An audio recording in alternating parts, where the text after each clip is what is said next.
तो आप खुद का टेस्ट ले लीजिए कि आपकी तैयारी कैसी चल रही है, क्योंकि सेम क्वेश्चन आपके एग्जाम में आने वाला है। तो चलिए क्लास स्टार्ट करते हैं। पहला क्वेश्चन है, भाषा के आधार पर राज्यों का पुनर्गठन किस वर्ष में किया गया था? ऑप्शन है वर्ष 1950, 1952, 1951 और 1956। बताइए कौन सा ऑप्शन राइट हो जाएगा? ऑप्शन नंबर डी क्या हो जाएगा? राइट हो जाएगा। भाषा के आधार पर राज्यों का पुनर्गठन वर्ष 1956 में किया गया था। नेक्स्ट, अगला क्वेश्चन है, जापान में होन्शु नामक द्वीप किसके लिए प्रसिद्ध है? कोयला के लिए, तेल के लिए, लौह अयस्क के लिए या हीरा के लिए? ऑप्शन नंबर सी राइट हो जाएगा। जापान में होन्शु नामक द्वीप तेल के लिए प्रसिद्ध है। नेक्स्ट, अगला क्वेश्चन है, भारत में किस गवर्नर जनरल को स्थानीय स्वशासन का पिता कहा गया है? बताइए कौन सा ऑप्शन राइट हो जाएगा? ऑप्शन नंबर डी राइट हो जाएगा। भारत में लॉर्ड रिपन को स्थानीय स्वशासन का पिता कहा गया है। किसे कहा गया है? लॉर्ड रिपन को। नेक्स्ट, अगला क्वेश्चन है, निम्नलिखित में से किसने पहले 1935 में संविधान सभा का सुझाव प्रस्तावित किया? तो ये प्रस्तावित किसने किया था? नेहरू ने, जेपी नारायण ने, गांधी ने या एम.एन. रॉय ने? तो ऑप्शन नंबर डी राइट हो जाएगा। आपको बता दें कि 1935 में संविधान सभा का सुझाव एम.एन. रॉय ने दिया था। किसने? एम.एन. रॉय ने दिया था। नेक्स्ट, अगला क्वेश्चन है कि वर्तमान कंप्यूटिंग में समस्त विश्व में कौन सा कोड प्रयोग किया जाता है और स्वीकार्य है? ऑप्शन नंबर ए राइट हो जाएगा, ASCII। कौन सा कोड है? ASCII स्वीकार्य है। नेक्स्ट,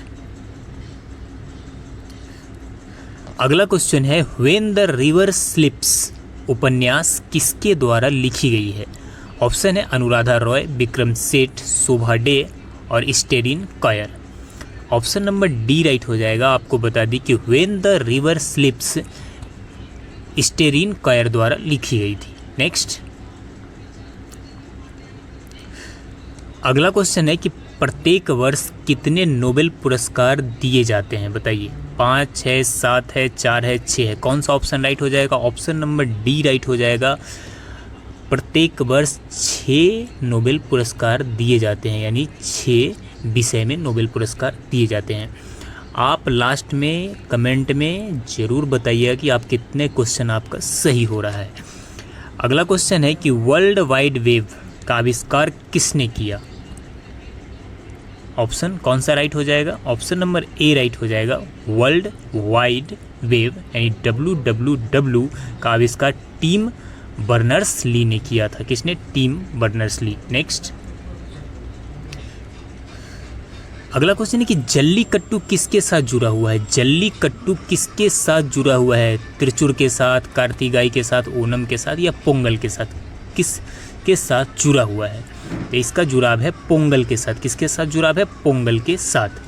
अगला क्वेश्चन है कि भारत में महिलाओं के लिए आरक्षण उपलब्ध है कहाँ? लोकसभा में, राज्य विधानसभाओं में, पंचायती राज निकायों में या उपर्युक्त सभी स्थानों पर? पंचायती राज निकायों में महिलाओं के लिए क्या है? आरक्षण उपलब्ध है। ध्यान में रखिएगा। नेक्स्ट, अगला क्वेश्चन है कि भारत में सबसे पहली जनगणना किस वर्ष में हुई? भारत में सबसे पहली जनगणना किस वर्ष में हुई? तो सबसे पहली जनगणना वर्ष 1872 में हुई थी। किसके? वर्ष 1872 में। नेक्स्ट, अगला क्वेश्चन देख लीजिए। नेक्स्ट क्वेश्चन है कि निम्नलिखित में से कौन सा रोजगार प्राथमिक क्षेत्र से जुड़ा हुआ नहीं है? टोकरी बुनने वाला, माली, कुम्हार, पुजारी? ऑप्शन नंबर डी राइट हो जाएगा। पुजारी जो है वो प्राथमिक क्षेत्र से जुड़ा हुआ नहीं है, बाकी सभी टोकरी बुनने वाला, माली, कुम्हार ये सब प्राथमिक रोजगार से जुड़ा हुआ है। नेक्स्ट क्वेश्चन है कि ISDN एक दूर संचार प्रौद्योगिकी है कहाँ? ऑप्शन नंबर ए राइट हो जाएगा। ध्वनि, वीडियो एवं डाटा साथ साथ संचरित होते हैं। नेक्स्ट, अगला क्वेश्चन देख लीजिए कि नई दिल्ली का मुख्य वास्तुविद एवं डिजाइनर कौन था। बताइए कौन सा ऑप्शन राइट हो जाएगा। ऑप्शन नंबर ए राइट हो जाएगा। नई दिल्ली का जो वास्तुविद था वो था Edwin Lutyens. Option number A right हो जाएगा, एड्विन ल्यूएंट्स। नेक्स्ट अगला क्वेश्चन देखिए, 20 दिसंबर 2021 को नागर विमानन मंत्री बीके सिंह द्वारा प्रदत्त सूचना के अनुसार उत्तर प्रदेश सरकार द्वारा लगभग कितने हेक्टेयर भूमि का अधिग्रहण किया गया। ऑप्शन नंबर डी राइट हो जाएगा। आपको बता दें कि नागर विमानन मंत्री वीके सिंह के द्वारा 52 हेक्टेयर, कितना, 52 हेक्टेयर भूमि का अधिग्रहण किया गया। नेक्स्ट अगला क्वेश्चन है कि 20 दिसंबर 2021 को वर्ल्ड एंटी डोपिंग एजेंसी यानी वाडा द्वारा किस वर्ष की डोपिंग रोधी नियम उल्लंघन रिपोर्ट प्रकाशित की गई। तो ये की गई 2019 के, कब के की गई थी, 2019 का जो डोपिंग रोधी नियम का उल्लंघन था उसके बारे में रिपोर्ट प्रकाशित की गई थी। नेक्स्ट अगला क्वेश्चन है, संविधान का निम्न में से कौन सा संशोधन केंद्र तथा राज्य मंत्रिपरिषद के मंत्रियों की अधिकतम संख्या सीमित करता है। तो ये कौन करता है, तो ये 51वां संविधान संशोधन, 91 संशोधन। ऑप्शन नंबर डी राइट हो जाएगा, 91 संशोधन। अगला क्वेश्चन देख लीजिए कि हुमायूं की दुर्घटना के आकस्मिक मृत्यु के उपरांत उनके बेटे अकबर को कहाँ मुगल सिंहासन पर बैठाया गया। लाहौर, सरहिंद, कालानौर या काबुल।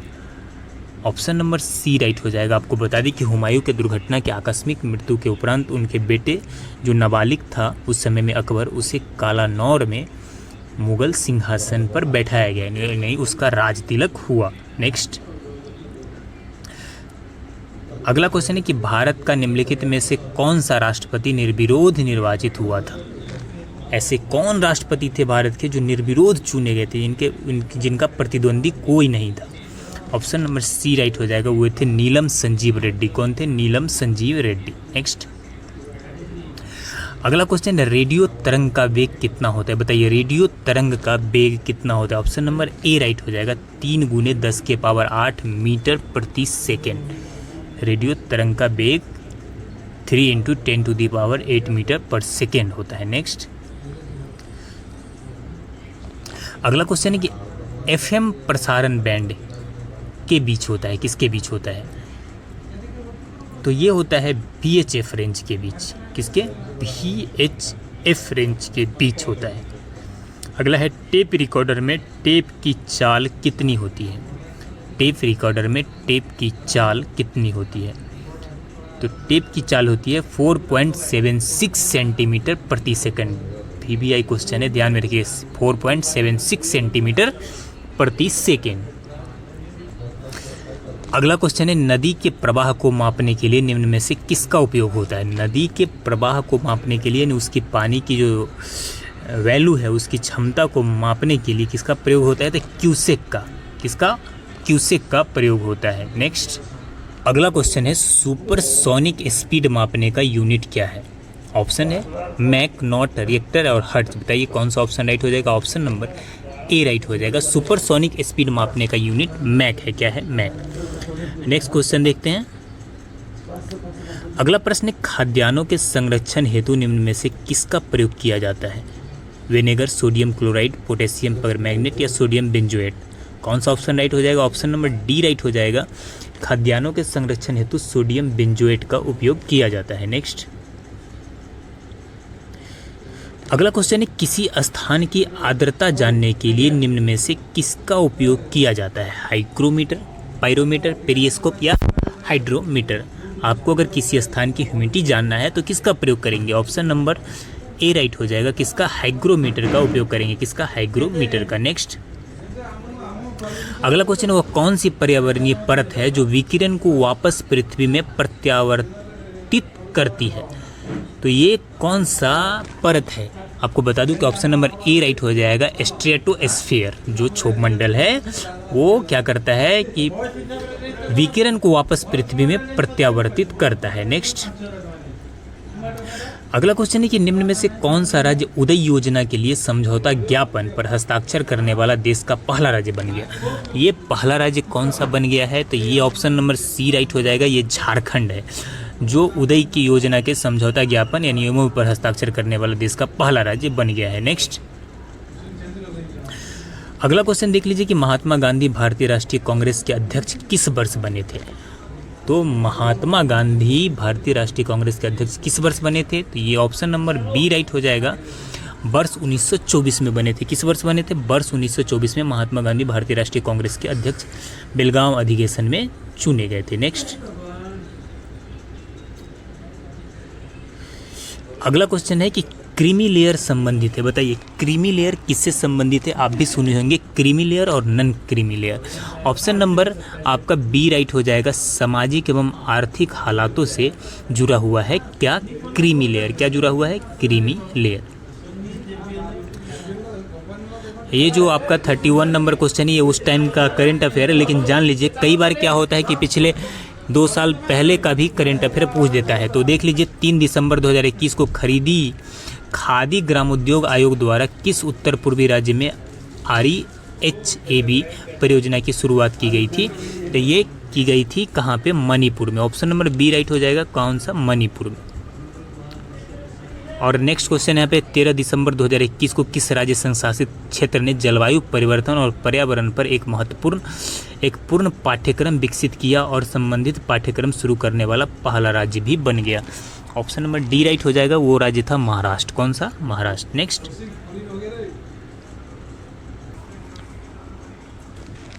अगला क्वेश्चन है कि लाल बहादुर शास्त्री स्टेडियम स्थित है। तो बताइए लाल बहादुर शास्त्री स्टेडियम कहाँ पे स्थित है। ऑप्शन नंबर बी राइट हो जाएगा।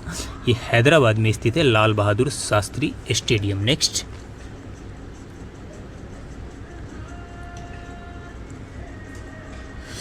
अगला क्वेश्चन है 19 नवंबर 2021 को प्रधानमंत्री नरेंद्र मोदी द्वारा उत्तर प्रदेश के झांसी के गरौठा में कितने मेगावाट के ultra mega solar power park की आधारशिला रखी गई।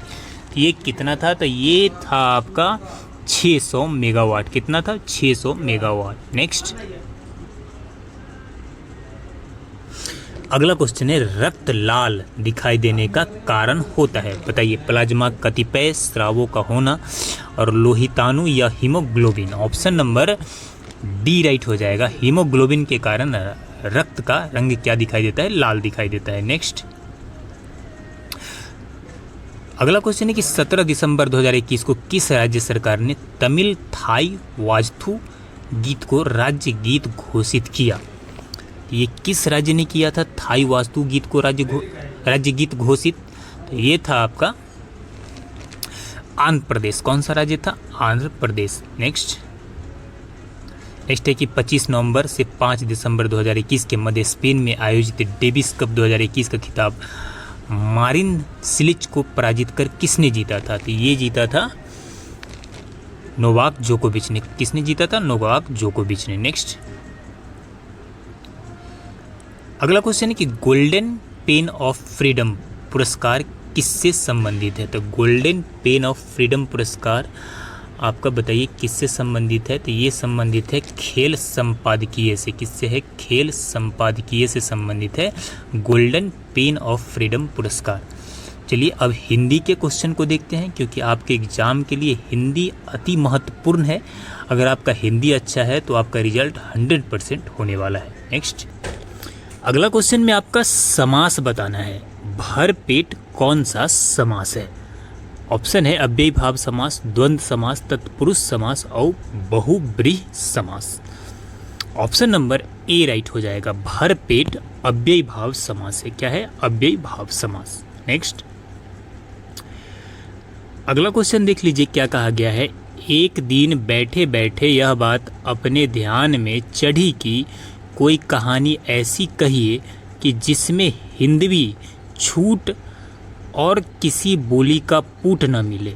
पंक्ति किस लेखक की है।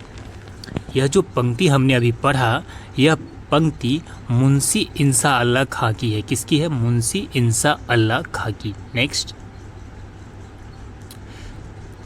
नेक्स्ट क्वेश्चन देख लीजिए कि निम्न में से क्रिया विशेषण अवयव चुनिए। इसमें से क्रिया विशेषण अवयव कौन सा है वो चुनना है। बताइए कौन सा राइट हो जाएगा।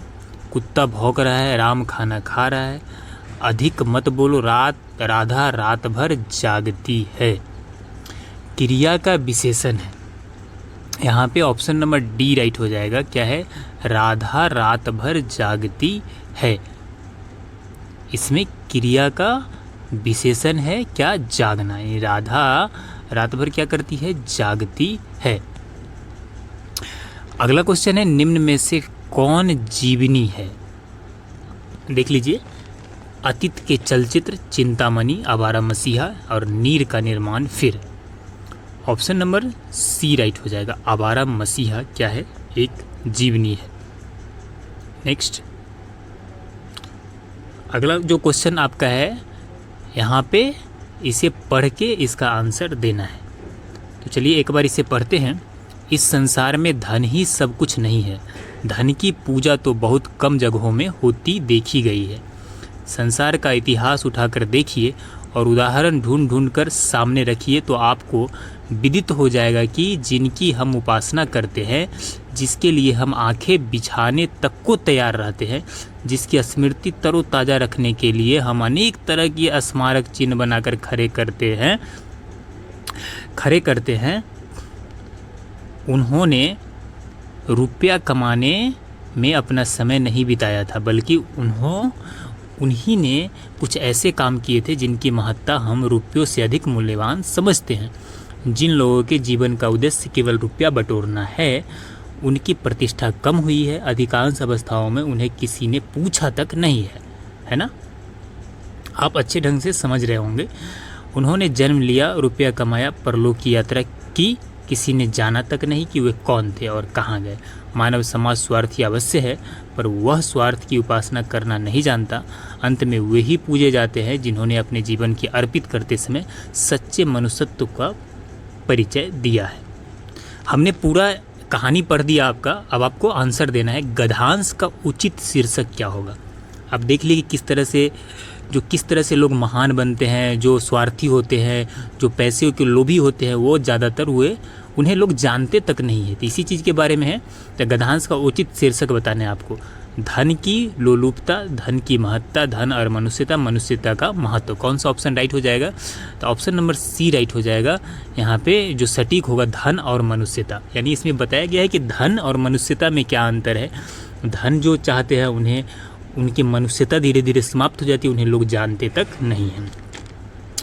अगला जो क्वेश्चन है यहाँ पे देखिए, उसी गद्यांश से रिलेटेड है। उपर्युक्त गद्यांश के अनुसार संसार में किस तरह के मनुष्य की पूजा होती है? बताइए।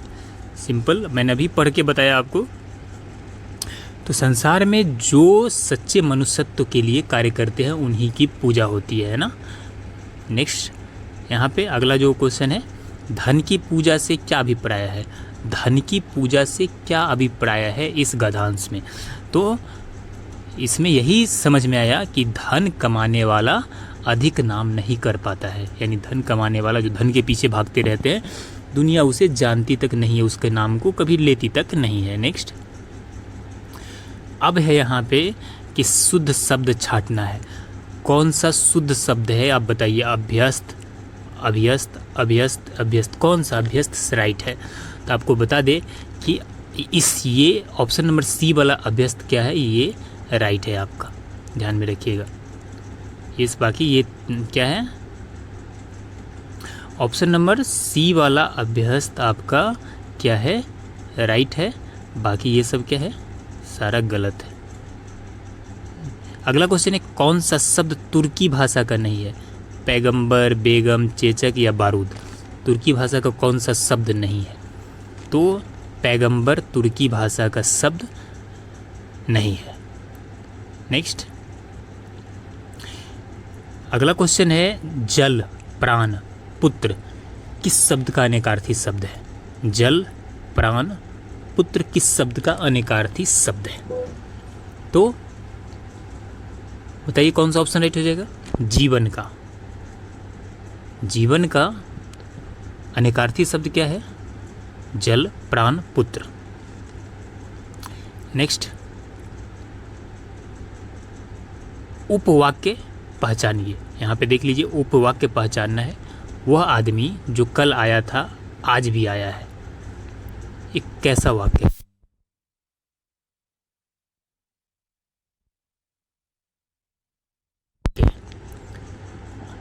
ऑप्शन नंबर बी राइट हो जाएगा, विशेषण उपवाक्य है। वह आदमी क्या हुआ था, कल आया था। कौन सी ध्वनि महाप्राण नहीं है? महाप्राण ध्वनि कौन सी नहीं है? इसमें जो है वो महाप्राण ध्वनि नहीं है। बाकी ख, घ, झ ये सब क्या है, महाप्राण ध्वनि है। अगला क्वेश्चन, निम्नलिखित पद में कौन सा पद बैया प्रत्यय लगाने से बना है?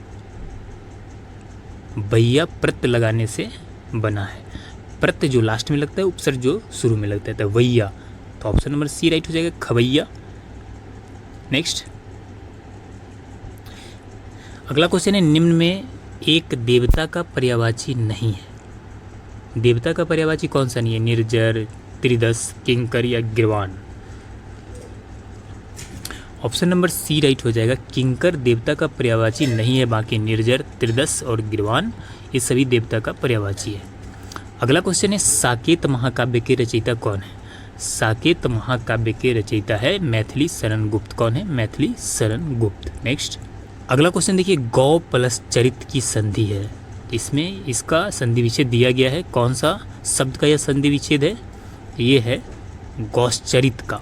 किसका? गौश्चरित, गौ प्लस चरित्र। नेक्स्ट, अगला क्वेश्चन है, ठेठ हिंदी का ठाठ किसकी रचना है? बताइए, ठेठ हिंदी का ठाठ किसकी रचना है? ये है अयोध्या सिंह उपाध्याय हरिऔंध का। किसकी है? अयोध्या सिंह उपाध्याय हरिऔंध का। नेक्स्ट, अगला क्वेश्चन है, शुद्ध वाक्य छांटिए। इसमें से शुद्ध वाक्य चुनना है। उस वन में प्रातः काल के समय का दृश्य बहुत ही सुहावना होता था। उस वन में प्रातः काल के समय का दृश्य बहुत ही सुहावना होता था। अगला है, उस वन में सुबह के समय का दृश्य बहुत ही सुहावना होता था। उस वन में प्रातः काल का दृश्य बहुत ही सुहावना होता था और उस वन में सवेरे का समय का दृश्य बहुत ही मनोरम होता था। ऑप्शन नंबर सी राइट हो जाएगा, उस वन में प्रातः काल का दृश्य, प्रातः काल का दृश्य बहुत ही सुहावना होता था। प्रातः काल का समय नहीं होगा, क्या होगा? प्रातः काल का दृश्य। समय सुहावना नहीं होता है, क्या होता है? वहाँ का जो नेचर था, उसका जो दृश्य था, काफ़ी क्या था? सुहावना था। नेक्स्ट, अगला क्वेश्चन है, किस शब्द में उपसर्ग नहीं है? बताइए, किस शब्द में उपसर्ग नहीं है? अपवाद, प्रभाव, ओढ़ना या पराजय। आपको बता दें कि इसमें ऑप्शन नंबर बी, पराजय में क्या है? उपसर्ग नहीं है। क्या है? उपसर्ग नहीं है। नेक्स्ट है, निम्नलिखित में स्त्रीलिंग शब्द है। स्त्रीलिंग शब्द कौन सा है? बताइए। स्त्रीलिंग शब्द यहाँ पे किन्नर है, अहिंसा है, अंतरी है और अपरिग्रह है। स्त्रीलिंग शब्द कौन सा है? अपरिग्रह। अपरिग्रह क्या है? स्त्रीलिंग शब्द है। नेक्स्ट, अगला क्वेश्चन, रत्नावली दोहा संग्रह किसके द्वारा रचा गया? रत्नावली दोहा संग्रह किसके द्वारा रचा गया? ऑप्शन नंबर ए राइट हो जाएगा, किसके द्वारा? रत्नावली द्वारा। रत्नावली दोहा संग्रह किसके द्वारा रचा गया? तो ये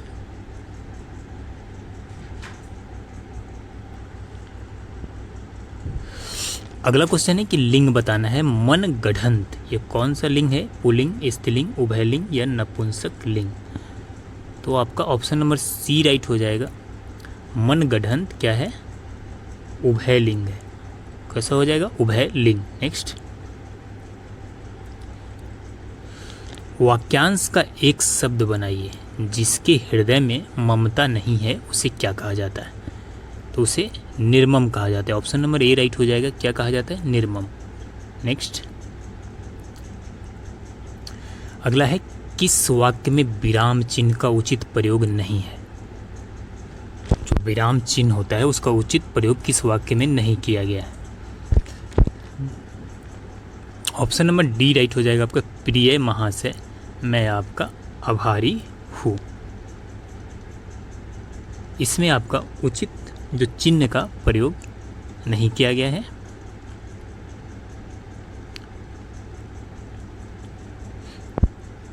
अगला क्वेश्चन है, निम्न में महाप्राण व्यंजक कौन सा है।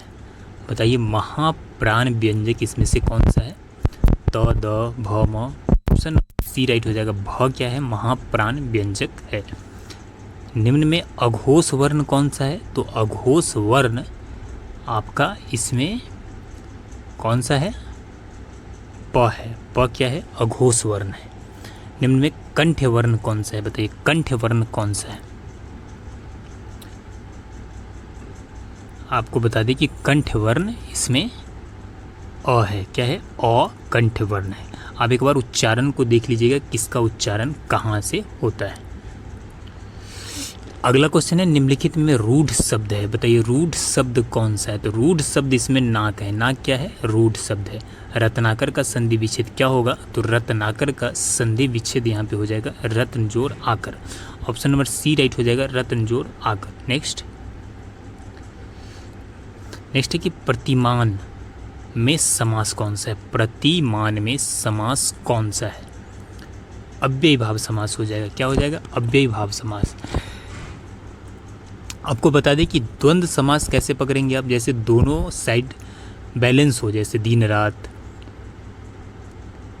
माँ बाप, भाई बहन, ये सब बैलेंस है तो द्वंद्व समास में आएगा। द्विगु जो संख्या से रिलेटेड हो, त्रिफला, त्रयोदशी, चौपाल, ये सब द्विगु समास में आते हैं, जिसके शुरुआत में संख्या लगा हुआ हो।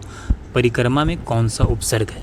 तो उपसर्ग जो स्टार्टिंग में लगता है तो इसमें उपसर्ग कौन सा हो जाएगा, परि। परि क्या हो जाएगा, उपसर्ग हो जाएगा। नेक्स्ट है कि भलाई में प्रत्यय है। भलाई में कौन सा प्रत्यय है। तो ऑप्शन नंबर बी राइट हो जाएगा, आई। भलाई में कौन सा प्रत्यय है, आई। नेक्स्ट है, निम्न में कौन सा शब्द तत्सम है। तत्सम शब्द बताना है कौन सा है। तो इसमें आलस से क्या है, तत्सम शब्द है। कौन सा, आलस। नेक्स्ट है, निम्न में कौन सा शब्द तद्भव है। तद्भव शब्द कौन सा है। तो छत क्या है, इसमें तद्भव शब्द है। नेक्स्ट है, निम्न में कौन सा शब्द देशज है। देशज शब्द बताना है तो इसमें खिड़की क्या है, देशज शब्द है। क्या है, हवा में निम्नलिखित में से कौन सी गैस प्रधान रूप में विद्यमान है। ऑप्शन देख लीजिए, आर्गन, कार्बन डाइऑक्साइड, नाइट्रोजन और oxygen. Option number C right हो जाएगा। आप सभी को पता है कि हवा में सबसे अधिक नाइट्रोजन गैस विद्यमान है, लगभग 78%। नेक्स्ट अगला क्वेश्चन है, ऋग्वेद में निम्नलिखित में से किस देवता की सर्वाधिक महत्ता का वर्णन है। बताइए ऋग्वेद में निम्नलिखित में से किस देवता की सर्वाधिक महत्ता का वर्णन है। ऑप्शन है वरुण, इंद्र, अग्नि और Shiv. Option number B right हो जाएगा। आपको बता दें कि ऋग्वेद में जिस देवता की सर्वाधिक महत्ता है वो है इंद्र। नेक्स्ट अगला क्वेश्चन है, राष्ट्रीय पुलिस अकादमी कहाँ स्थित है। राष्ट्रीय पुलिस अकादमी कहाँ स्थित है। ऑप्शन है हैदराबाद, देहरादून, नई दिल्ली और Allahabad. Option number A right हो जाएगा। राष्ट्रीय पुलिस अकादमी हैदराबाद में स्थित है। नेक्स्ट अगला क्वेश्चन है, निम्नलिखित में से किस भारतीय पुरातन ग्रंथ में अपराध और अपराधी का जिक्र आता है। क्वेश्चन फिर से समझिए, निम्नलिखित में से किस भारतीय पुरातन ग्रंथ में अपराध और अपराधी का जिक्र आता है। ऑप्शन है अर्थशास्त्र, मनुस्मृति, न्याय मीमांसा और उपर्युक्त में से सभी। ऑप्शन नंबर डी राइट हो जाएगा। इन सभी ग्रंथों में, पुरातन ग्रंथों में अपराध और अपराधी का जिक्र हुआ है, वो अर्थशास्त्र हो या मनुस्मृति हो या न्याय मीमांसा हो। तो ऑप्शन नंबर डी आपका राइट हो जाएगा, उपर्युक्त में से सभी। चलिए नेक्स्ट क्वेश्चन देखते हैं। हमारे राज्य में 1090 को किस नाम से जाना जाता है। ऑप्शन देख लीजिए, helpline, women helpline, women power line या child care line. Option number C right हो जाएगा, वीमेन पावर लाइन के रूप में जाना जाता है 1090 को। नेक्स्ट अगला क्वेश्चन है कि घरेलू हिंसा से महिलाओं की सुरक्षा हेतु अधिनियम कब लागू किया गया? घरेलू हिंसा से महिलाओं की सुरक्षा हेतु अधिनियम कब लागू किया गया? ऑप्शन है 2006, 1989, 2005 और 2007। ऑप्शन नंबर ए राइट हो जाएगा। घरेलू हिंसा से महिलाओं की सुरक्षा हेतु 2006 में अधिनियम लागू किया गया था। नेक्स्ट अगला क्वेश्चन है ये स्टैचू ऑफ यूनिटी किस राज्य में स्थित है? बताइए कौन सा ऑप्शन राइट हो जाएगा? ऑप्शन है गुजरात, मध्य प्रदेश, महाराष्ट्र और Uttar Pradesh. Option number A right हो जाएगा। स्टैचू ऑफ यूनिटी गुजरात राज्य में स्थित है। नेक्स्ट अगला क्वेश्चन है कि गोकुल पुरस्कार संबंधित है। गोकुल पुरस्कार किससे संबंधित है? ऑप्शन है कृषि उत्पादन में बढ़ावा देने से, दूध उत्पादन में सहकारिता को बढ़ावा देने से, खेलकूद से बढ़ावा देने से और बागवानी में बढ़ावा देने से। कौन सा ऑप्शन राइट हो जाएगा? ऑप्शन नंबर बी राइट हो जाएगा। दूध उत्पादन में सहकारिता को बढ़ावा देने से रिलेटेड है क्या? गोकुल पुरस्कार। नेक्स्ट अगला क्वेश्चन है भारत और पाकिस्तान के बीच ताशकंद समझौता कब हुआ था? भारत और पाकिस्तान के बीच ताशकंद समझौता कब हुआ था? ऑप्शन नंबर ए राइट हो जाएगा। वर्ष 1966 में भारत और पाकिस्तान के बीच ताशकंद समझौता हुआ था। नेक्स्ट अगला क्वेश्चन है निम्नलिखित में से कौन सा पुर्तगाली उपनिवेश नहीं था? ऑप्शन है बम्बई, हुगली, मछलीपट्टनम और चौल। इसमें से कौन सा ऐसा क्षेत्र था जो पुर्तगालियों का उपनिवेश नहीं था? ऑप्शन नंबर आपका सी राइट हो जाएगा। मछलीपट्टनम पुर्तगालियों का उपनिवेश नहीं था। नेक्स्ट क्वेश्चन है कि निम्नलिखित में से कौन सा ज्ञान के सिद्धांत पर बल देता है? बताइए। ऑप्शन है योग दर्शन, वेदांत दर्शन, सांख्य दर्शन और उपनिषद। कौन सा ज्ञान के सिद्धांत पर बल देता है? ऑप्शन नंबर डी राइट हो जाएगा। उपनिषद ज्ञान के सिद्धांत पर बल। अगला क्वेश्चन है 7 दिसंबर 2021 को प्रधानमंत्री नरेंद्र मोदी ने उत्तर प्रदेश के गोरखपुर में विभिन्न विकास परियोजनाओं को लोकार्पण किया। इस परियोजनाओं की लागत क्या है? ऑप्शन नंबर सी राइट हो जाएगा। इस परियोजनाओं की लागत था 9600 करोड़, 9600 करोड़ रुपीज। नेक्स्ट अगला क्वेश्चन है कि भारत का प्रथम चल पुलिस थाना कहां पर कार्यरत है? भारत का प्रथम चल पुलिस थाना कहां पर कार्यरत है? ऑप्शन आपके सामने है।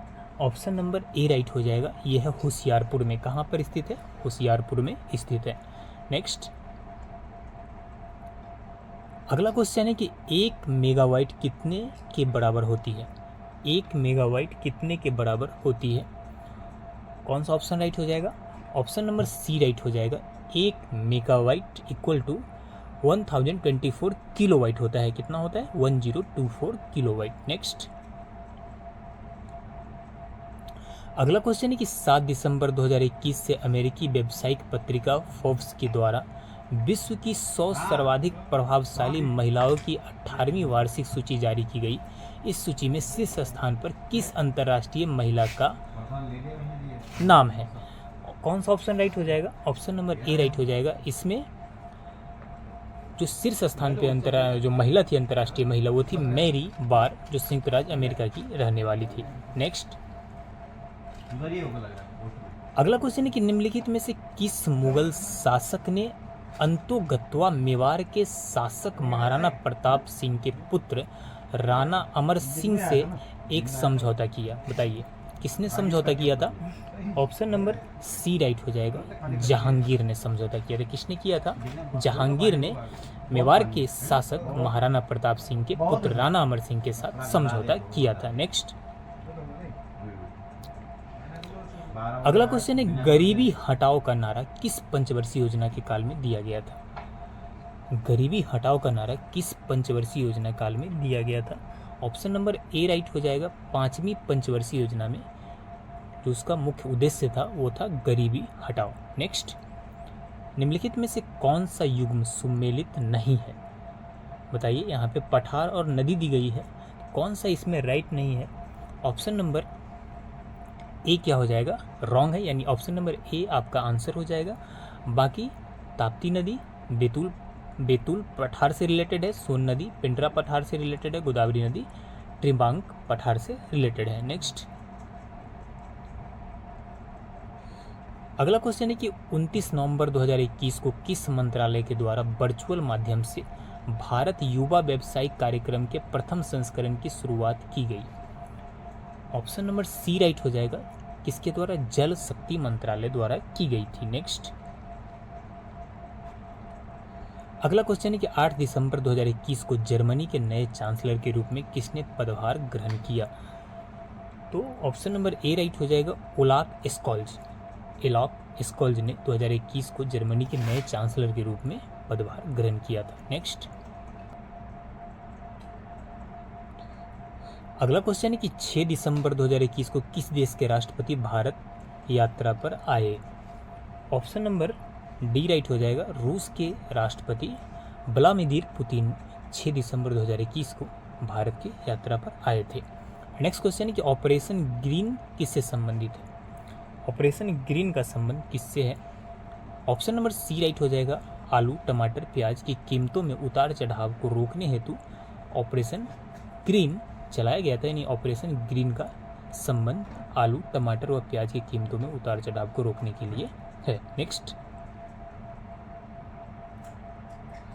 अगला क्वेश्चन है कि गोवर्धन योजना संबंधित है। गोवर्धन योजना किससे रिलेटेड है? ऑप्शन नंबर डी राइट हो जाएगा, गोवर्धन योजना का संबंध है गोबर एवं ठोस अपशिष्ट का प्रबंधन से। किससे? गोबर एवं ठोस अपशिष्ट का प्रबंधन से। नेक्स्ट अगला क्वेश्चन है कि वर्ष 2011 की जनगणना के अनुसार भारत में वयोवृद्ध महिला नागरिकों की संख्या कितना है? कौन सा ऑप्शन राइट हो जाएगा? ऑप्शन नंबर सी राइट हो जाएगा, 53 मिलियन 2011 के जनगणना के अनुसार भारत में वयोवृद्ध महिलाओं की संख्या है। नेक्स्ट भारत विश्व का विशालतम लोकतांत्रिक प्रजातंत्र है। इसकी प्रथम लोकसभा कब आयोजित की गई थी? भारत की आज़ादी के बाद जो इसका प्रथम लोकसभा था वो कब आयोजित किया गया था? कौन सा ऑप्शन राइट हो जाएगा? ऑप्शन नंबर सी राइट हो जाएगा, 13 मई 1952 को प्रथम लोकसभा आयोजित की गई थी। नेक्स्ट अगला क्वेश्चन है कि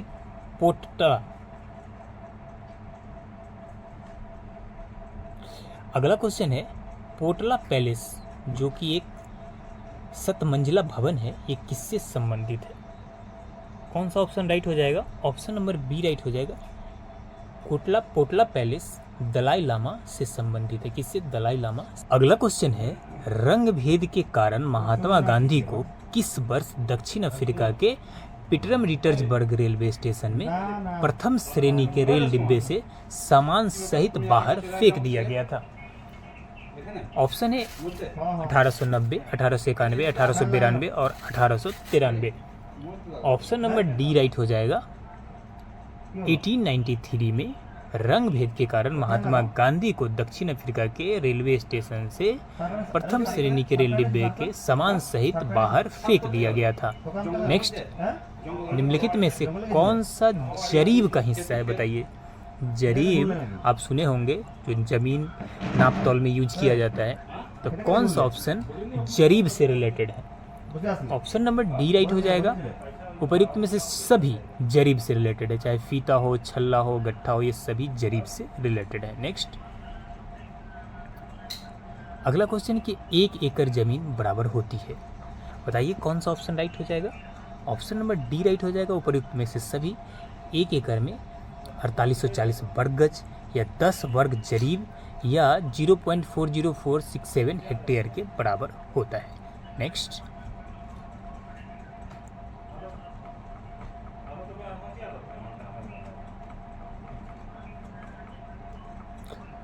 अगला क्वेश्चन है, किस प्राचीन साम्राज्य में महिलाएं कुश्ती में भाग लेती थी? ऑप्शन देख लीजिए, बहमनी साम्राज्य, विजयनगर साम्राज्य, चोल साम्राज्य या उपर्युक्त में से कोई नहीं। ऑप्शन नंबर बी राइट हो जाएगा, विजयनगर साम्राज्य में महिलाएं कुश्ती में भाग लेती थी। किसमें? विजयनगर साम्राज्य में। नेक्स्ट इनमें से कौन सा मुगल बादशाह शराब को छूता तक नहीं था? बताइए। बीबीआई क्वेश्चन है, इनमें से कौन सा मुगल बादशाह शराब को छूता तक नहीं था?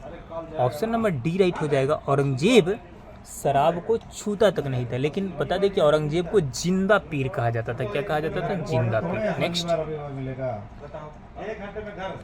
अगला क्वेश्चन है कि भक्ति आंदोलन के उत्तर भारत में लाने का श्रेय इनमें से किसको जाता है? यानी भक्ति आंदोलन जो उत्तर भारत में आया, इनमें से लाने का श्रेय किसको जाता है?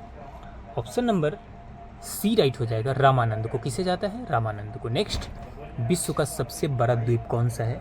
विश्व का सबसे बड़ा द्वीप, ध्यान में रखिएगा, महाद्वीप नहीं बोल रहे हैं, बड़ा द्वीप बोल रहे हैं। ऑप्शन देख लीजिए, बोर्नियो, अंडमान निकोबार, ग्रीनलैंड और सिंगापुर।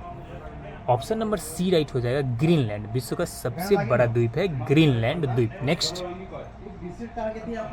अगला क्वेश्चन कि एक घंटे में समयांतर में देशांतरीय दूरी होगी। एक घंटे में जो समयांतर है उसमें देशांतरीय दूरी कितना होगा? कितने डिग्री में जो है एक घंटा में देशांतरीय चेंजिंग आएगा?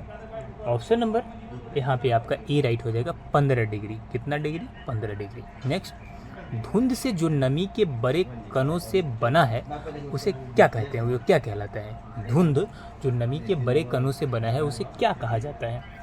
ऑप्शन नंबर ए राइट हो जाएगा, उसे कोहरा कहा जाता है। क्या कहा जाता है? कोहरा। Next,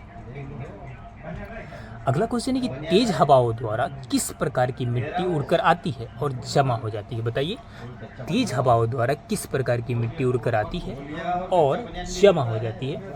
option number D right हो जाएगा, बलुई मिट्टी। कौन सा मिट्टी? बलुई मिट्टी तेज हवाओं द्वारा उड़कर आती है और जमा हो जाती है। नेक्स्ट, जल स्थानांतरण के सिद्धांत की खोज का प्रतिपादन इनमें से किसने किया? जल स्थानांतरण के सिद्धांत की खोज का प्रतिपादन इनमें से कौन किया? ऑप्शन है न्यूटन, आर्किमिडीज, जॉन डाल्टन और Kepler. Option number B right हो जाएगा, आर्किमिडीज ने। किसने किया? आर्किमिडीज ने जल स्थानांतरण के सिद्धांत की खोज और उसका प्रतिपादन किया था। तो चलिए अब हिंदी के क्वेश्चन, सामान्य हिंदी के क्वेश्चन देख लेते हैं। प्रश्न संख्या 39 और 40 को देख लेते हैं। नीचे लिखे शब्दों का वह जोड़ा चुनिए जो एक दूसरे के विलोम न हो, यानी जो रॉन्ग होगा। गुण अवगुण राइट है, गुण का विलोम क्या होगा? अवगुण होगा। देव का विलोम दानव होगा, ये भी सही है। तरल का विलोम ठोस होगा, ये भी राइट है।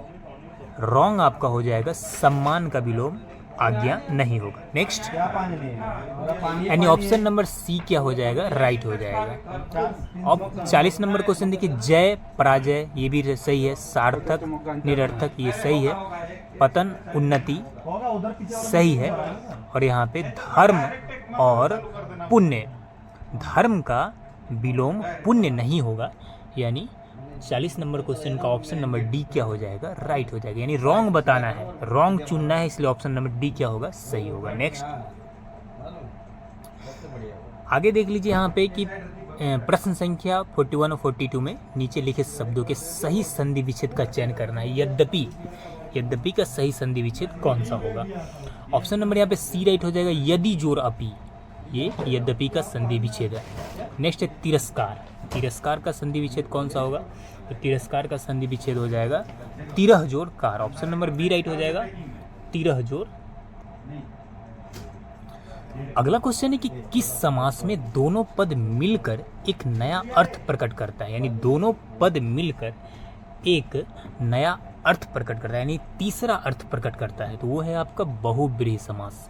बहुब्रीहि समास में जो उसका दोनों पद होता है वो प्रमुख नहीं होता है, वो मेन नहीं होता है, उसका तीसरा पद जो है वो प्रकट करता है, वो प्रमुख होता है।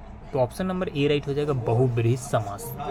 नेक्स्ट है कि गौशाला में कौन सा समास है? बताइए, गौशाला में कौन सा समास है?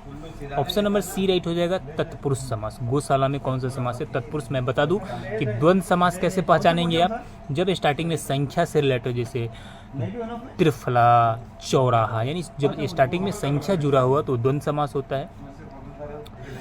सॉरी, वो द्विगु समास होता है। क्या होता है? द्विगु समास। द्वंद्व समास होता है जैसे रात दिन, माता पिता, जब दोनों तरफ दोनों पद प्रधान हो, क्या हो? दोनों पद जब प्रधान हो तो वो द्वंद्व समास होगा। और जब संख्या से रिलेटेड जैसे चौराहा, पांचाली, त्रिफला, तो ये सब क्या हो जाएगा? द्विगु समास हो जाएगा। नेक्स्ट, अगला क्वेश्चन है प्रश्न संख्या 45 और 47 देखते हैं। यहाँ पे पर्यायवाची शब्द चुनना है। क्या चुनना है? पर्यायवाची शब्द। यहाँ पे कमल का पर्यायवाची क्या होगा बताइए? कमल का पर्यायवाची हो जाएगा आपका, क्या हो जाएगा? पुंडरीक। कमल का पर्यायवाची क्या हो जाएगा? पुंडरीक। नेक्स्ट है अभिलाषा। अभिलाषा का पर्यायवाची शब्द क्या हो जाएगा? तो अभिलाषा का अब जो आंसर है आपका ऑप्शन नंबर ए राइट हो जाएगा, आकांक्षा। क्या हो जाएगा? आकांक्षा। नेक्स्ट अगला है आकाश। आकाश का पर्यायवाची शब्द क्या होगा? ऑप्शन है दृघ, विप्र, व्योम और कगार। ऑप्शन नंबर सी राइट हो जाएगा, व्योम। आकाश का जो पर्यायवाची शब्द है वो व्योम हो जाएगा। क्या होगा? व्योम। नेक्स्ट चलिए अगला क्वेश्चन देख लेते हैं। निम्नलिखित मुहावरों और लोकोक्तियों का उचित विकल्प चुनिए। यानी मुहावरा का मतलब बताना है। पहला है पौ 12 होना। क्या होना? पौ 12 होना। ऑप्शन नंबर सी राइट हो जाएगा। पौ 12 होना मतलब होता है लाभ ही लाभ होना। क्या होना? लाभ ही लाभ होना। नेक्स्ट है गंगा नहाना। गंगा नहाना का अर्थ क्या होगा? मुहावरा का अर्थ ऑप्शन नंबर बी राइट हो जाएगा, कार्य पूरा कर निश्चिंत हो जाना। क्या होना? कार्य अपना काम को पूर्ण करके निश्चिंत हो जाना। नेक्स्ट है कि आंख लगना। आंख लगना का अर्थ क्या होता है बताइए? आंख लगना का अर्थ हो जाएगा नींद आना। क्या लगना? क्या आना? नींद आना। नेक्स्ट अब है रिक्त स्थानों की पूर्ति करना है। अंधों में डैश राजा। बताइए क्या होगा? लंगड़ा, पहलवान, काना या चतुर। ऑप्शन नंबर सी राइट हो जाएगा। आपने ये कहावत सुना होगा, अंधों में काना राजा। नेक्स्ट अगला क्वेश्चन है कि के अंधे को हरा ही हरा नजर आता है? बचपन के अंधे को, या सावन के अंधे को, या आँख के अंधे को, या बात के अंधे को? ऑप्शन नंबर बी राइट हो जाएगा, सावन के अंधे को हरा ही हरा नजर आता है। नेक्स्ट है काला अक्षर डैश बराबर। काला अक्षर उल्लू बराबर, काला अक्षर गाय बराबर, काला अक्षर भैंस बराबर, या काला अक्षर कोयला बराबर? बताइए कौन सा ऑप्शन राइट हो जाएगा? ऑप्शन नंबर सी राइट हो जाएगा, काला अक्षर भैंस बराबर। नेक्स्ट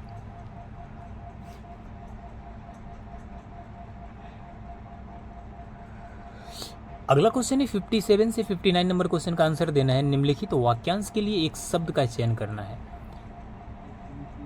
गोद लिया हुआ पुत्र, इसे क्या कहा जाता है?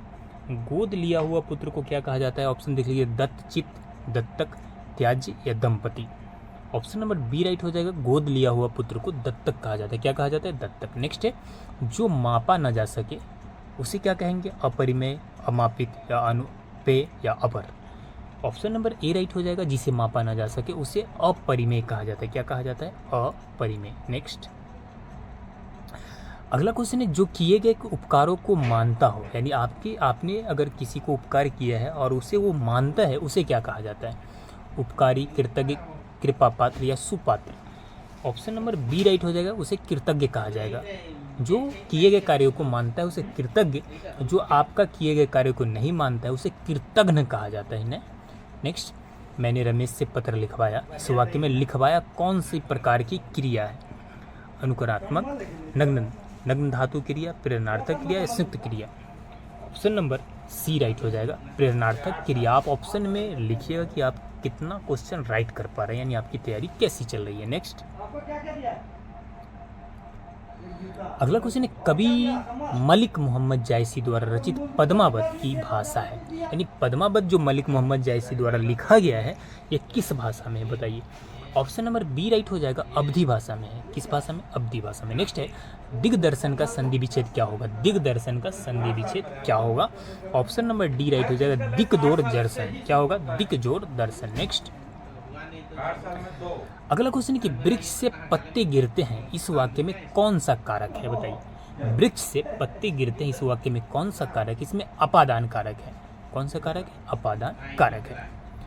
अब यहाँ पे जो 64 to 66 है, यहाँ पे असमार्थक शब्द का चयन करना है, यानी इसमें जो कोई एक शब्द होगा जो तीनों से भिन्न होगा तो उसे चुनना है। यहाँ पे देख लीजिए, पीड़ा, संकट, व्यथा और दर्द, इसमें से कौन सा ऑप्शन राइट हो जाएगा? Option number B. देखिए, पीड़ा, व्यथा, दर्द सब सेम है, लेकिन संकट अलग चीज़ है, यानी डिफरेंट हो जाता है संकट। तो ऑप्शन नंबर बी राइट हो जाएगा। उसी तरह स्नेह, अनुराग, द्वेष और प्रीति, बताइए इसमें चारों में से डिफरेंट कौन है? एक कोई अलग होगा। यानी ऑप्शन नंबर सी राइट हो जाएगा यहाँ पे द्वेष। स्नेह, अनुराग और प्रीति सब सेम है, लेकिन द्वेष ये डिफरेंट है। नेक्स्ट है कि जन्म, मृत्यु, उगना, उत्पादन। देखिए ये जन्म या उगना या उत्पादन ये सेम है, लेकिन मृत्यु क्या है, अलग है, डिफरेंट है।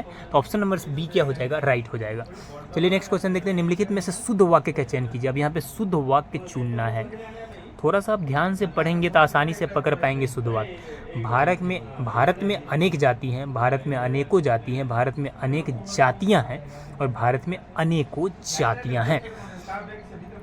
बताइए कौन सा ऑप्शन नंबर सी राइट हो जाएगा। भारत में अनेक जातियां हैं, क्या है, अनेक खुद प्लुरल हो जाता है तो अनेकों इसमें जरूरी नहीं है देना, यानी भारत में अनेक क्या है, जातियां हैं। नेक्स्ट अगला क्वेश्चन है 68 to 69 देखते हैं। निम्नलिखित में से कौन सा रस चयन कीजिए। रस, निसी दिन बरसत नयन हमारे, ये कौन सा रस है, करुण रस, रौद्र रस, वियोग सिंगार या अद्भुत। थोड़ा सा दिमाग लगाएंगे आपका आंसर राइट हो जाएगा। इसे वियोग रस कहते हैं, यानी जब नयन किसी का बरसता है तो किसी के वियोग में बरसता है, यानी वियोग रस कहते हैं। ऑप्शन नंबर सी राइट हो जाएगा आपका। मेरे तो गिरधर गोपाल दूसरे न कोई, जाके सिरमोर मुकुट मेरो पति सोई। बताइए कौन सा रस है, शांत, सिंगार, करुण या हास्य। ऑप्शन नंबर बी राइट हो जाएगा। इसे सिंगार रस कहा जाएगा क्योंकि आप खुद जब लाइन पढ़ेंगे तो मेरे तो गिरधर गोपाल दूसरों न कोई, जाके सिरमोर मुकुट मेरो पति सोई, तो आप समझ सकते हैं। चलिए अब आ गए हैं हम, गाधांश को पढ़ना है और इसका आंसर देना है। देखिए आप बार बार क्या होता है, लड़के पहले क्वेश्चन पढ़ते हैं फिर बार बार जाके गाधांश को पढ़ते हैं, इसमें आपका टाइम वेस्ट होगा। इसलिए सबसे पहले आपको ध्यान से एक बार गाधांश को पढ़ लेना है। मैं गारंटी देता हूँ कि आप उसके बाद आसानी से आंसर दे पाएंगे। तो चलिए एक बार इसे पढ़ लेते हैं हम। किस चीज़ के बारे में कहा गया है। सौंदर्य की परख अनेक प्रकार से की जाती है। बाह्य सौंदर्य की परख समझना और उसकी अभिव्यक्ति करना सरल है। जब रूप के साथ चरित्र का भी स्पर्श हो जाता है उसमें रस स्वाद की अनुभूति होती है। एक वस्तु सुंदर तथा मनोहर कही जा सकती है, परंतु सुंदर वस्तु केवल इंद्रियों को संतुष्ट करती है, जबकि मनोरम वस्तु चित्त को भी आनंदित करती है। इस दृष्टि से कवि जयदेव का बसंत चित्रण सुंदर है, कालिदास का प्रकृति वर्णन मनोहर है, क्योंकि उनमें चरित्र की प्रधानता है। यहाँ पे स्पष्ट किया गया है कि कवि जो चीज़ों को चित्रण करता है, जिस प्रकृति का वर्णन करता है, उससे बताता है जो अनुभूति होता है इंसान को, वो कहता है कि वो एक अलग ही अनुभूति है। वस्तु सुंदर तथा मनोहर कही जा सकती है, परंतु सुंदर वस्तु केवल इंद्रियों को संतुष्ट करेगा, जबकि मनोरम वस्तु आपके मन को, आपको चित्त को भी क्या करेगा, संतुष्ट करेगा।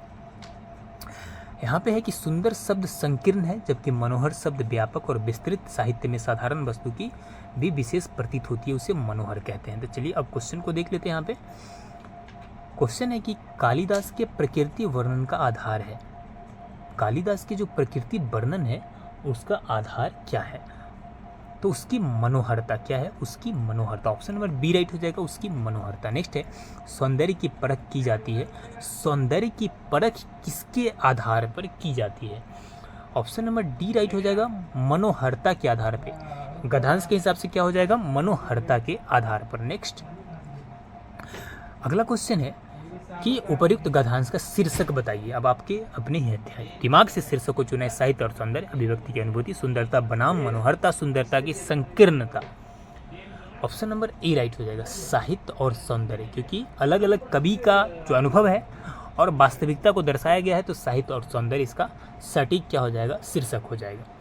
हिंदी भाषा किस लिपि में लिखी जाती है, बताइए। सिंपल क्वेश्चन है, हिंदी भाषा किस लिपि में लिखी जाती है।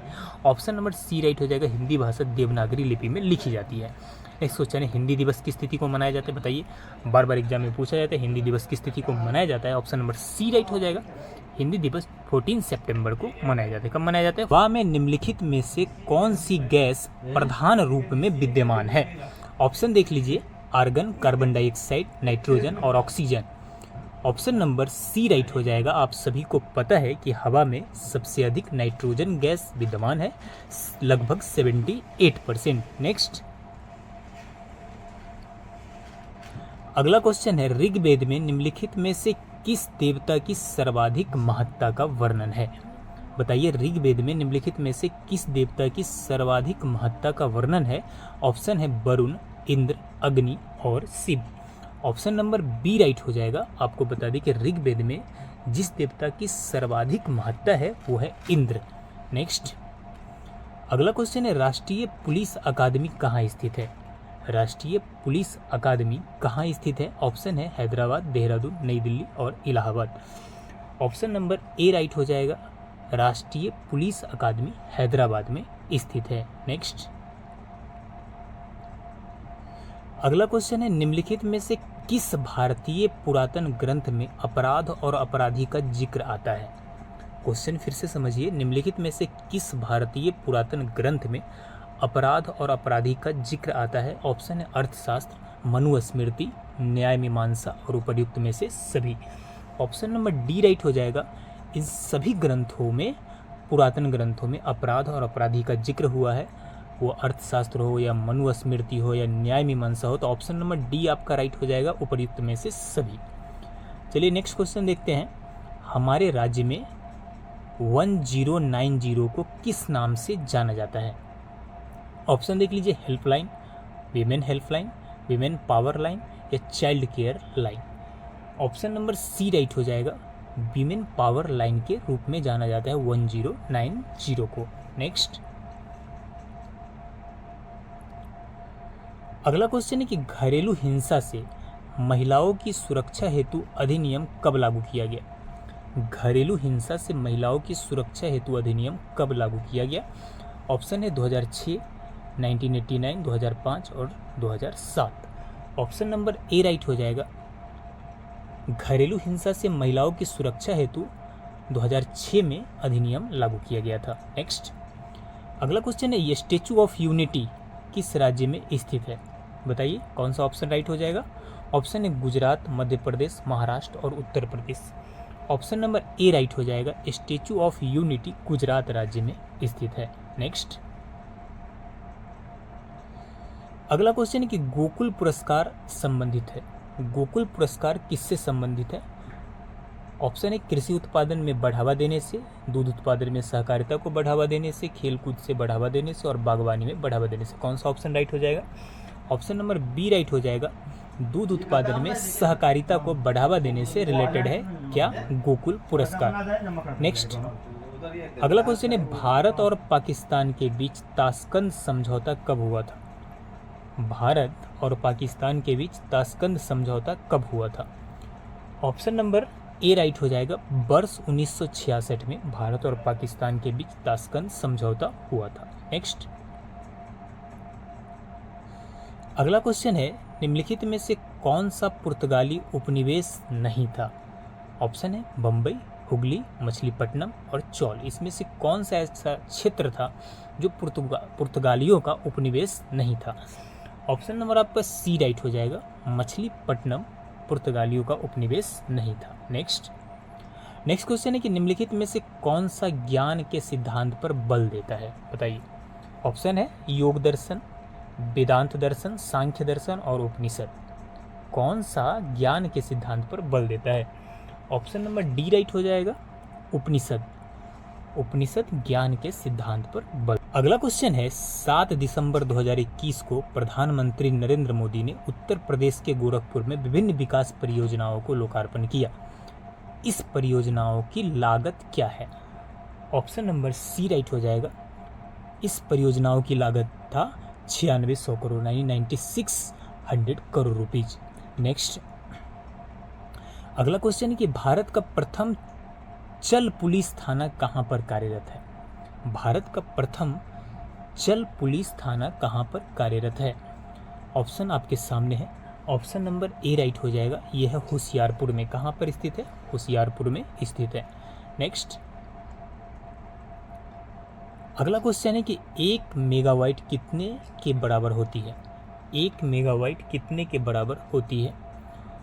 कौन सा ऑप्शन राइट हो जाएगा? ऑप्शन नंबर सी राइट हो जाएगा। 1 मेगावाट इक्वल टू 1024 किलोवाट होता है। कितना होता है? 1024 किलोवाट। नेक्स्ट अगला क्वेश्चन है कि 7 दिसंबर 2021 से अमेरिकी व्यावसायिक पत्रिका फोर्ब्स के द्वारा विश्व की 100 सर्वाधिक प्रभावशाली महिलाओं की 18वीं वार्षिक सूची जारी की गई। इस सूची में शीर्ष स्थान पर किस अंतर्राष्ट्रीय महिला का नाम है। कौन सा ऑप्शन राइट हो जाएगा? ऑप्शन नंबर ए राइट हो जाएगा। इसमें जो शीर्ष स्थान पे जो महिला थी अंतर्राष्ट्रीय महिला, वो थी मैरी बार, जो संयुक्त राज्य अमेरिका की रहने वाली थी। Next,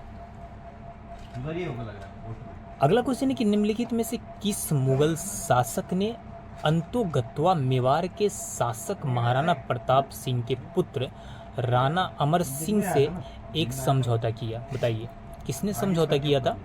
option number C right हो जाएगा। जहांगीर ने समझौता किया था। किसने किया था? जहांगीर ने मेवाड़ के शासक महाराणा प्रताप सिंह के पुत्र राणा अमर सिंह के साथ समझौता किया था। नेक्स्ट, अगला क्वेश्चन है गरीबी हटाओ का नारा किस पंचवर्षीय योजना के काल में दिया गया था?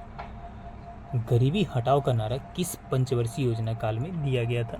ऑप्शन नंबर ए राइट हो जाएगा। 5वीं पंचवर्षीय योजना में जो उसका मुख्य उद्देश्य था वो था गरीबी हटाओ। नेक्स्ट, निम्नलिखित में से कौन सा युग्म सुमेलित नहीं है?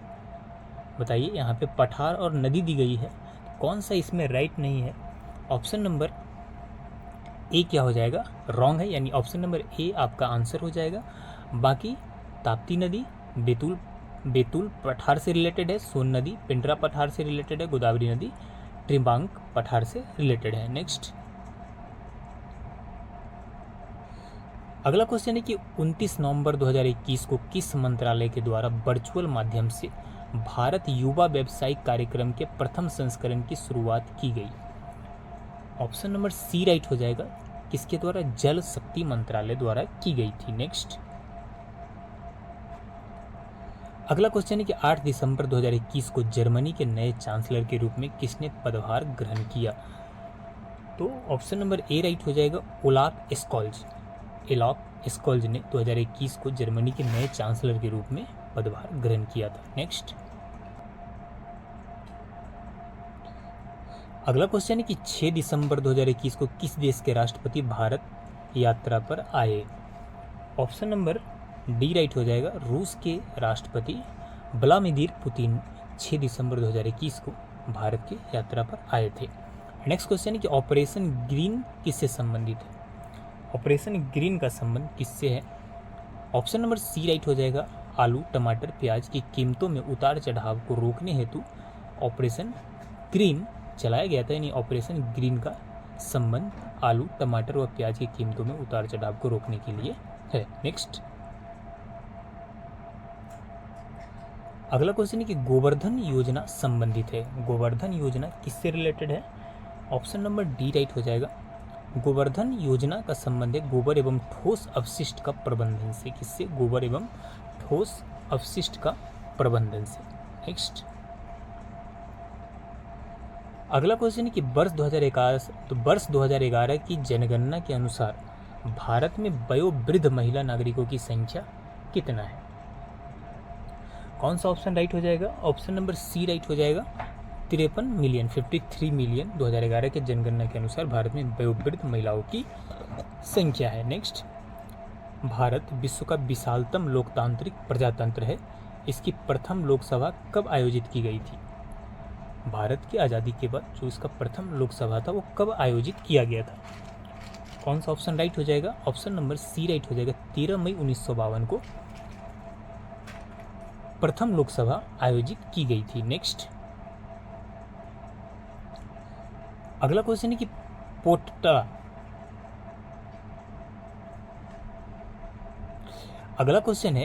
पोटला पैलेस जो कि एक 7 मंजिला भवन है, ये किससे संबंधित है? कौन सा ऑप्शन राइट हो जाएगा? ऑप्शन नंबर बी राइट हो जाएगा। पोटला पैलेस दलाई लामा से संबंधित है। किससे? दलाई लामा। अगला क्वेश्चन है रंग भेद के कारण महात्मा गांधी को किस वर्ष दक्षिण अफ्रीका के पीटरमरिट्जबर्ग रेलवे स्टेशन में प्रथम श्रेणी के रेल डिब्बे से सामान सहित बाहर फेंक दिया गया था? ऑप्शन है 1890, 1891, 1892 और 1893। ऑप्शन नंबर डी राइट हो जाएगा। 1893 में रंग भेद के कारण महात्मा गांधी को दक्षिण अफ्रीका के रेलवे स्टेशन से प्रथम श्रेणी के रेल डिब्बे के सामान सहित बाहर फेंक दिया गया था। नेक्स्ट, निम्नलिखित में से कौन सा जरीब का हिस्सा है, बताइए। जरीब आप सुने होंगे, जो जमीन नाप तौल में यूज किया जाता है। तो कौन सा ऑप्शन जरीब से रिलेटेड है? ऑप्शन नंबर डी राइट हो जाएगा। उपयुक्त में से सभी जरीब से रिलेटेड है, चाहे फीता हो, छल्ला हो, गट्ठा हो, ये सभी जरीब से रिलेटेड है। नेक्स्ट, अगला क्वेश्चन कि 1 एकड़ जमीन बराबर होती है, बताइए कौन सा ऑप्शन राइट हो जाएगा?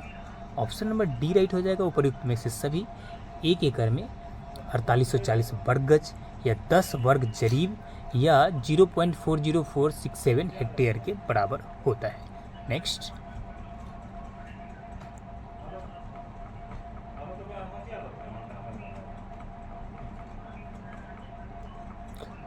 अगला क्वेश्चन है, किस प्राचीन साम्राज्य में महिलाएं कुश्ती में भाग लेती थी? ऑप्शन देख लीजिए, बहमनी साम्राज्य, विजयनगर साम्राज्य, चोल साम्राज्य या उपयुक्त में से कोई नहीं। ऑप्शन नंबर बी राइट हो जाएगा। विजयनगर साम्राज्य में महिलाएं कुश्ती में भाग लेती थी। किसमें? विजयनगर साम्राज्य में। नेक्स्ट, इनमें से कौन सा मुगल बादशाह शराब को छूता तक नहीं था, बताइए। बीबीआई क्वेश्चन है, इनमें से कौन सा मुगल बादशाह शराब को छूता तक नहीं था? ऑप्शन नंबर डी राइट हो जाएगा। औरंगजेब शराब को छूता तक नहीं था, लेकिन बता दें कि औरंगजेब को जिंदा पीर कहा जाता था। क्या कहा जाता था? जिंदा पीर। नेक्स्ट, अगला क्वेश्चन है कि भक्ति आंदोलन के उत्तर भारत में लाने का श्रेय इनमें से किसको जाता है? यानी भक्ति आंदोलन जो उत्तर भारत में आया, इनमें से लाने का श्रेय किसको जाता है? ऑप्शन नंबर सी राइट हो जाएगा। रामानंद को। किसे जाता है? रामानंद को। नेक्स्ट, विश्व का सबसे बड़ा द्वीप कौन सा है? विश्व का सबसे बड़ा द्वीप, ध्यान में रखिएगा, महाद्वीप नहीं बोल रहे हैं, बड़ा द्वीप बोल रहे हैं। ऑप्शन देख लीजिए, बोर्नियो, अंडमान निकोबार, ग्रीनलैंड और Singapore. Option number C right हो जाएगा, ग्रीनलैंड। विश्व का सबसे बड़ा द्वीप है ग्रीनलैंड द्वीप। नेक्स्ट, अगला क्वेश्चन कि 1 घंटे में समयांतर में देशांतरीय दूरी होगी 1 घंटे में जो समयांतर है उसमें देशांतरीय दूरी कितना होगा? कितने डिग्री में जो है 1 घंटा में देशांतरीय चेंजिंग आएगा? ऑप्शन नंबर यहाँ पे आपका ए राइट हो जाएगा, 15 डिग्री। कितना डिग्री? 15 डिग्री। नेक्स्ट, धुंध से जो नमी के बड़े कणों से बना है उसे क्या कहते हैं? वो क्या कहलाता है? धुंध जो नमी के बड़े कणों से बना है उसे क्या कहा जाता है? ऑप्शन नंबर ए राइट हो जाएगा, उसे कोहरा कहा जाता है। क्या कहा जाता है? कोहरा। नेक्स्ट, अगला क्वेश्चन है कि तेज हवाओं द्वारा किस प्रकार की मिट्टी उड़कर आती है और जमा हो जाती है? बताइए, तेज हवाओं द्वारा किस प्रकार की मिट्टी उड़कर आती है और जमा हो जाती है?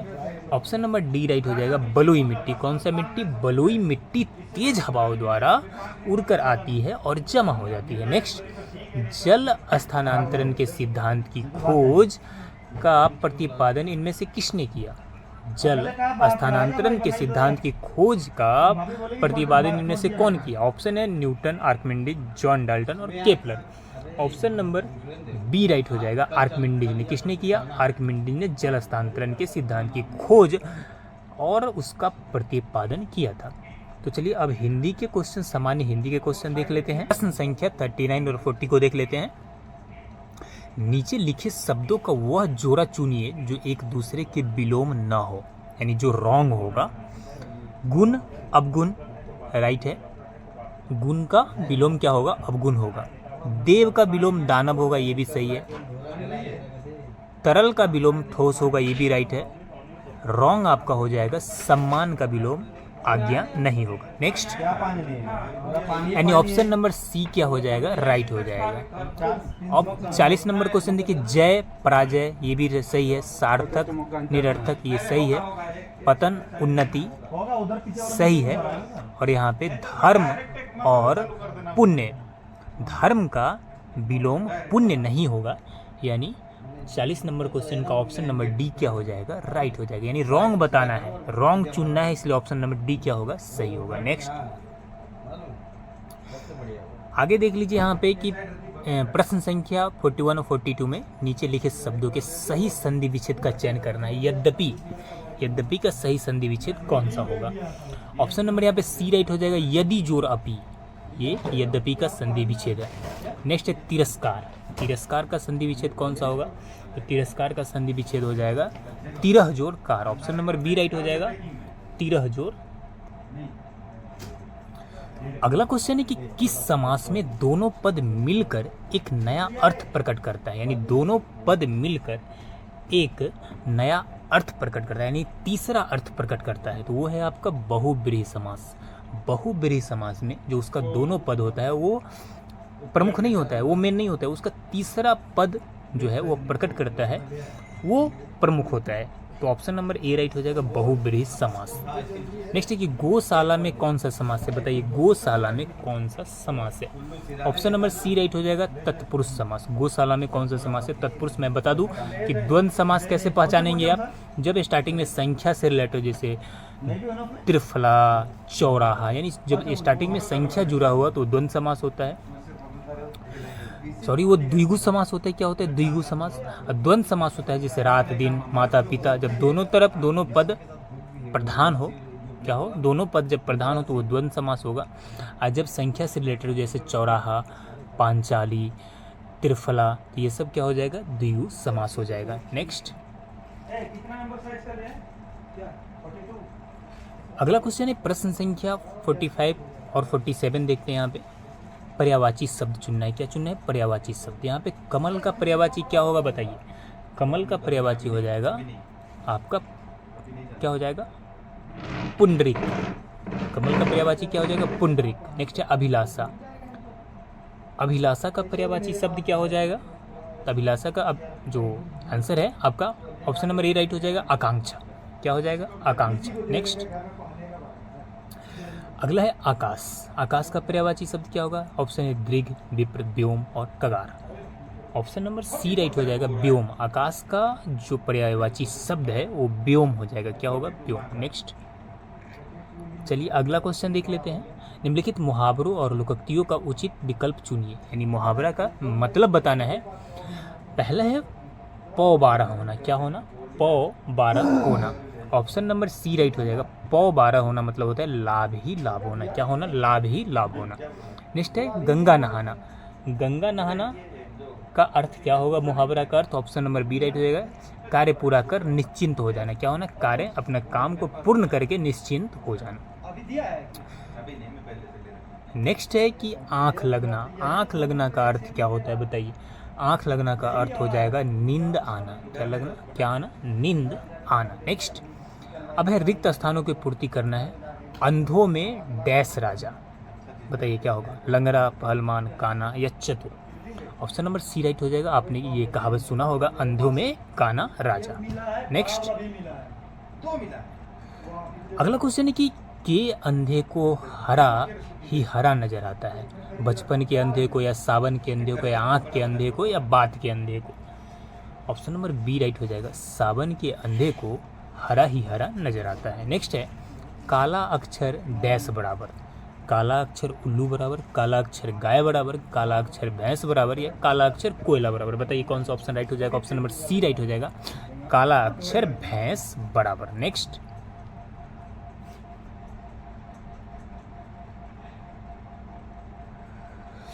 अगला क्वेश्चन है 57 से 59 नंबर क्वेश्चन का आंसर देना है। निम्नलिखित वाक्यांश के लिए एक शब्द का चयन करना है। गोद लिया हुआ पुत्र, इसे क्या कहा जाता है? गोद लिया हुआ पुत्र को क्या कहा जाता है? ऑप्शन देख लीजिए, दत्तचित, दत्तक, त्याज्य या दंपति। ऑप्शन नंबर बी राइट हो जाएगा, गोद लिया हुआ पुत्र को दत्तक कहा जाता है। क्या कहा जाता है? दत्तक। नेक्स्ट है जो मापा न जा सके उसे क्या कहेंगे? अपरिमेय, अमापित या अनुपेय या अपर। ऑप्शन नंबर ए राइट हो जाएगा, जिसे मापा ना जा सके उसे अपरिमेय कहा जाता है। क्या कहा जाता है? अपरिमेय। नेक्स्ट अगला क्वेश्चन है जो किए गए उपकारों को मानता हो, यानी आपने अगर किसी को उपकार किया है और उसे वो मानता है, उसे क्या कहा जाता है? उपकारी, कृतज्ञ, कृपा पात्र या सुपात्र। ऑप्शन नंबर बी राइट हो जाएगा, उसे कृतज्ञ कहा जाएगा। जो किए गए कार्यों को मानता है उसे कृतज्ञ, जो आपका किए गए कार्यों को नहीं मानता है उसे कृतघ्न कहा जाता है। नेक्स्ट मैंने रमेश से पत्र लिखवाया। इस वाक्य में लिखवाया कौन सी प्रकार की क्रिया है? अनुकरणात्मक, नग्न धातु क्रिया, प्रेरणार्थक क्रिया या संयुक्त क्रिया।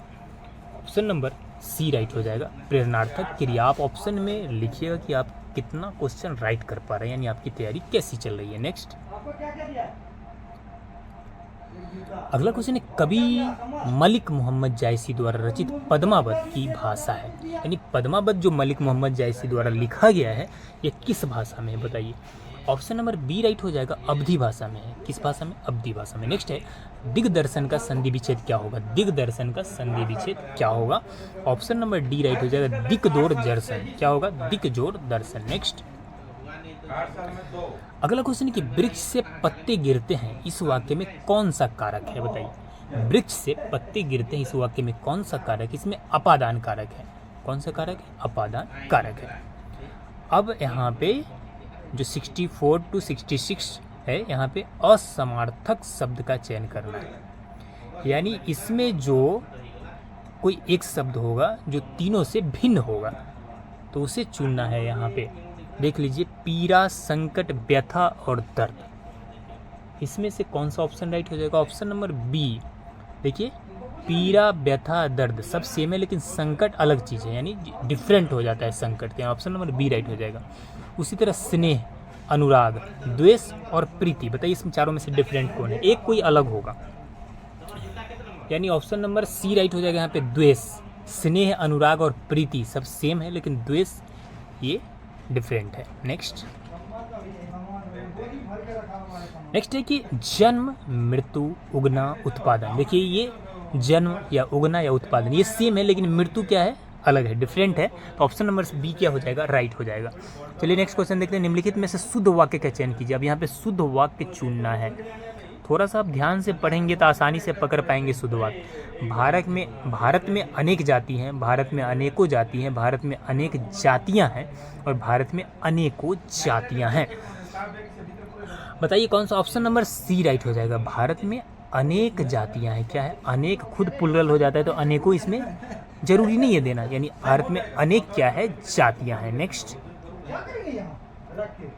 अगला क्वेश्चन है 68 to 69 देखते हैं, निम्नलिखित में से कौन सा रस चयन कीजिए। रस, निसी दिन बरसत नयन हमारे, ये कौन सा रस है? करुण रस, रौद्र रस, वियोग श्रृंगार या अद्भुत? थोड़ा सा दिमाग लगाएंगे आपका आंसर राइट हो जाएगा।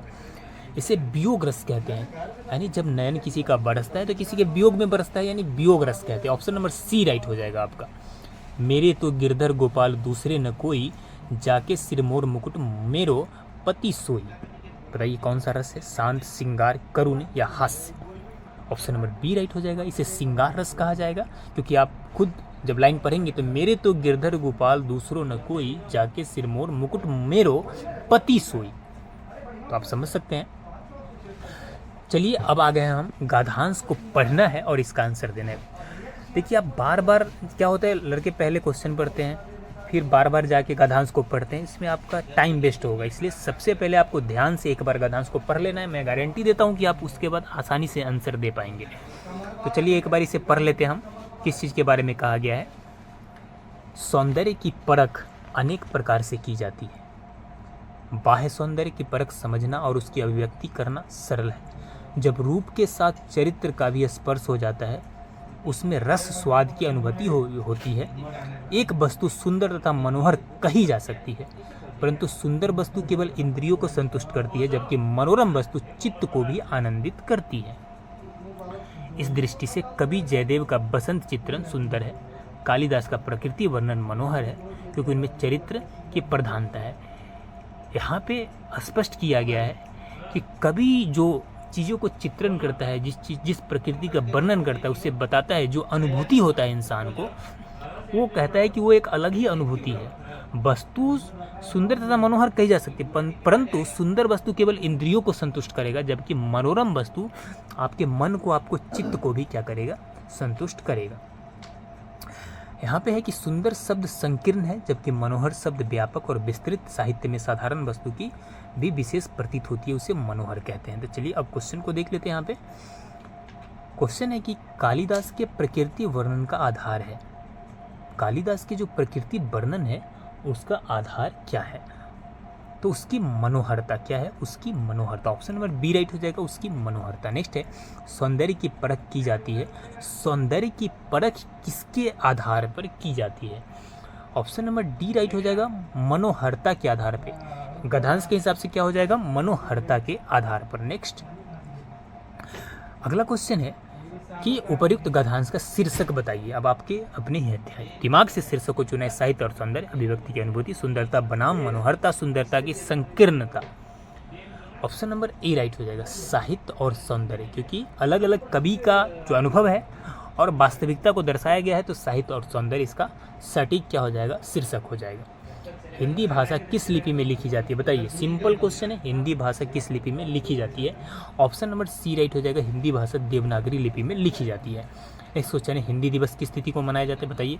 बार बार एग्जाम में पूछा जाता है, हिंदी दिवस किस तिथि को मनाया जाता है। ऑप्शन नंबर सी राइट हो जाएगा, हिंदी दिवस 14 सितंबर को मनाया जाता है। कब मनाया जाता है, 14 सितंबर को मनाया जाता है।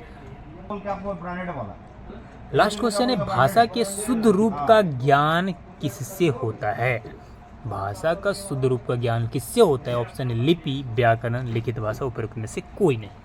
ऑप्शन नंबर बी राइट हो जाएगा। आप सभी को पता है कि ग्रामर से ही भाषा के शुद्ध रूप का ज्ञान होता है। ऑप्शन